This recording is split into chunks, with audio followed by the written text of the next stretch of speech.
अभी अभी हाल फिलहाल में आप लोग अगर देखेंगे तो राष्ट्रपति जी का एक अभिभाषण आया है। उस अभिभाषण में राष्ट्रपति ने चिंता जताया है कि जो रेप पीड़ित है, जो विक्टिम है, उनके बारे में जो फैसला जो आता है ना, वो आने में बहुत देर हो जाती है। और राष्ट्रपति जी का ये अभिभाषण में, राष्ट्रपति जी के भाषण में ये जो बात है ना, इसके बहुत बड़े मायने हैं।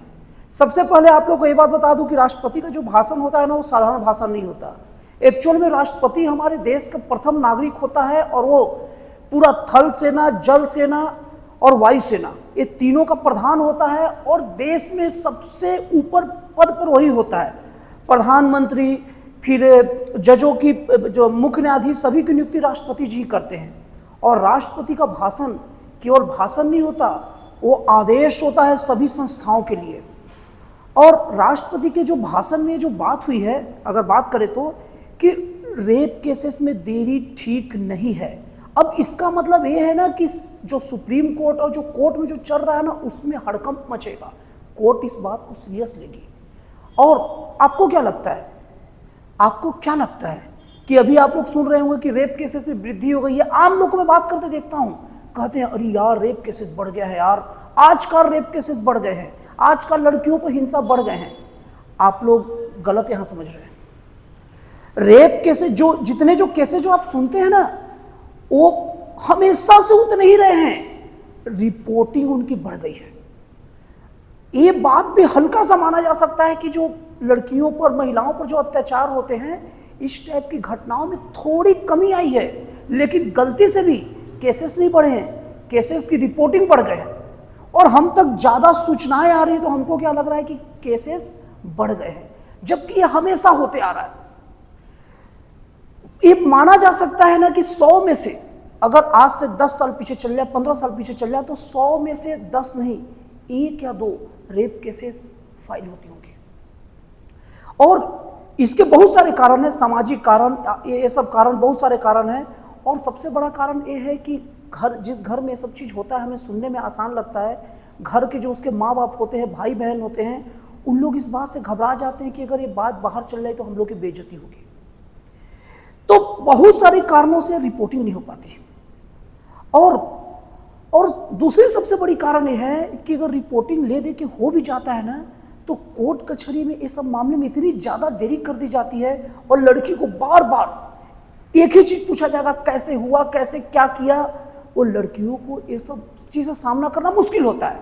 इसीलिए अगल बगल के लोग समझा ही देते हैं कि अरे ये सब काम बंद करो, ये सब ठीक नहीं। लेकिन अगर देखा जाए, अगर रेप केसेस का फास्ट ट्रैक अगर कोर्ट बनाकर और बहुत फास्ट सुनवाई की जाए, या उसकी टाइम लिमिट कर दी जाए कि इतने दिन में आपको फैसला देना ही है, तब देखिए, तब इस टाइप की घटनाओं में और ज़्यादा रिपोर्टिंग बढ़ेगी।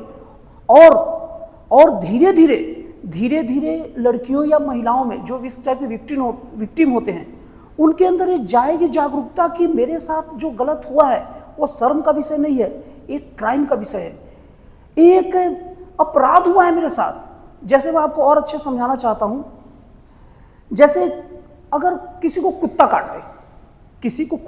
दे, तो क्या उसे शर्म करना चाहिए कि मेरे को कुत्ता ने नोच लिया, मेरे को कुत्ता काट दिया है? कि वो कुत्ते को मारेंगे, डंडे से भगाएंगे, या उस कुत्ते को कोई और को ना कुत्ता काटे इसके लिए आवाज उठाएंगे? और जिनको कुत्ता काटा है वो सीधे सीना तान के बोलेंगे मेरे को कुत्ता काटा है, और कल से नहीं काटना चाहिए। किसका कुत्ता था जो मेरे को काट दिया?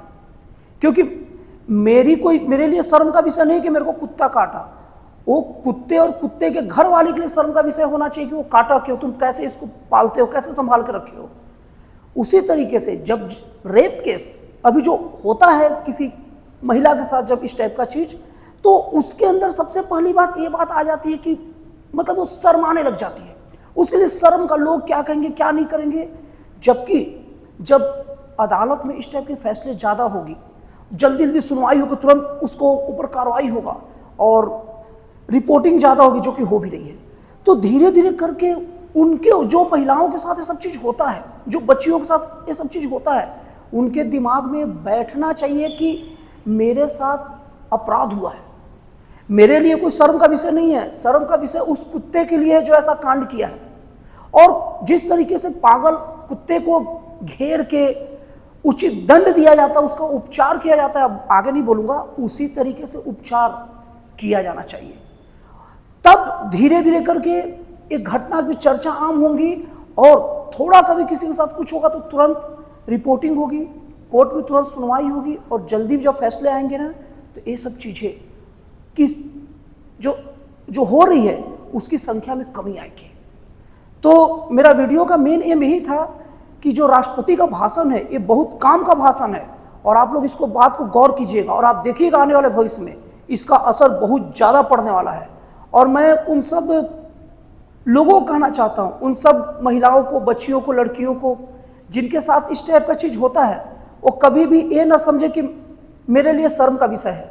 हमेशा ये समझे कि शर्म का विषय उसके लिए है जो मेरे साथ ही कुकर्म किया है, शर्म का विषय उसके घर वाले के लिए है। मेरे लिए कोई शर्म का विषय नहीं है। जिस तरीके से मेरे को कुत्ता काटा तो मैं कुत्ते को बारे में बोलूँगी काटा है, काटा है, काटा है। अगर मेरे कोई सामान चोरी हो गया तो मैं चिल्ला कर बताऊँगी सामान चोरी हो गया है। उसी तरीके से आप लोग ये बात समझिए कि आपके साथ अपराध हुआ है, आपके लिए शर्म का विषय नहीं है। ज़्यादा से ज़्यादा सामने ही और खुल के बात अपनी बताइए कि मेरे साथ गलत हुआ है, तो धीरे धीरे करके ये सब के मामलों में सच बता रहा हूँ कमी आएगी, और कमी आना ही पड़ेगा। और मैं समाज के लोगों से भी कहता हूँ कि इस टाइप के लोग जब सजा काट वाट के आए तो इनका सामाजिक बहिष्कार भी अच्छे से करें, इनसे जितना ज़्यादा हो सके दूरी बना कर रखें। अरे कोरोना पॉजिटिव के साथ जितना डिस्टेंस नहीं बना कर रखते थे ना, उससे ज़्यादा डिस्टेंस इन लोगों के साथ बना कर रखें। तो दोस्तों फिर मिलते हैं अगले वीडियो में एक नए, एक जन कल्याणकारी और एक राष्ट्रवाद से प्रेरित नए विचारों के साथ।